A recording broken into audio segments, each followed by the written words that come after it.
I'm going to take a look at this article from the World Economic Forum. Now, I know they come under a lot of stick from conspiracy theorists for one reason or another, but I thought this article was quite interesting as a good example of why predicting the future is a bit of a mug's game. So you can see this is an article dating back to 2015, making 5 predictions for technology in 2020. Now, the strange thing is that the placeholder for the article is there on the World Economic Forum page, but not the actual article itself. So what we can do is we can use a Wayback Machine to go way back and find the article itself. So here we go.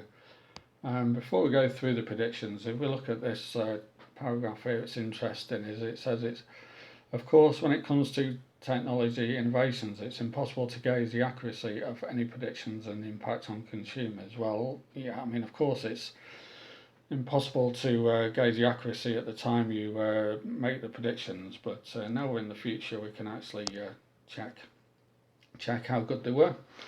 So the first one is hyper effective security, and it's saying that by 2020, 70% of mobile consumers will access their devices biometrically, and this will reduce password memorization by 50%.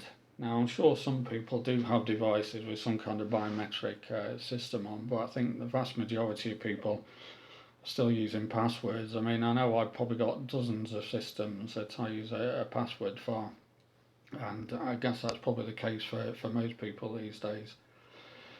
Pardon me, 3D printing.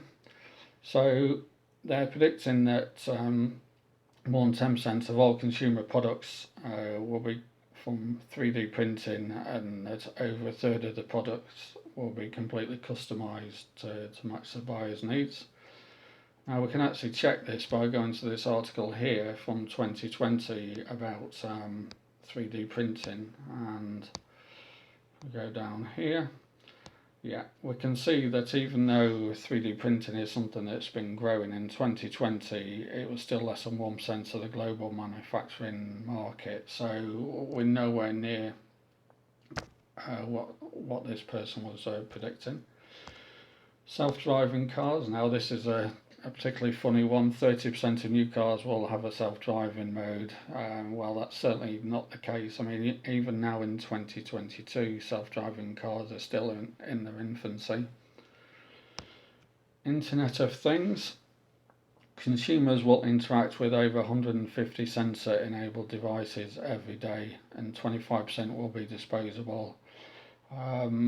I guess that may be true for a handful of people, maybe, and even though a lot of devices are sensor enabled, I mean, over 150 would be a massive number. I would have thought it's only kind of people who take up technology in a big way might be at that point.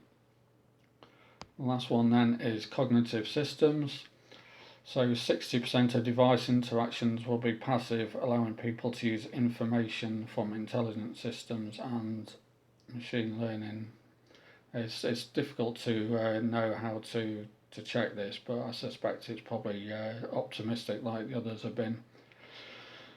So there we go. I mean, there's lots of examples of failed predictions. I mean, it's like shooting fish in a barrel, trying to find failed predictions, but people sometimes do it as an interesting exercise to make predictions, but essentially you're more than likely to get it wrong, as we can see with this example.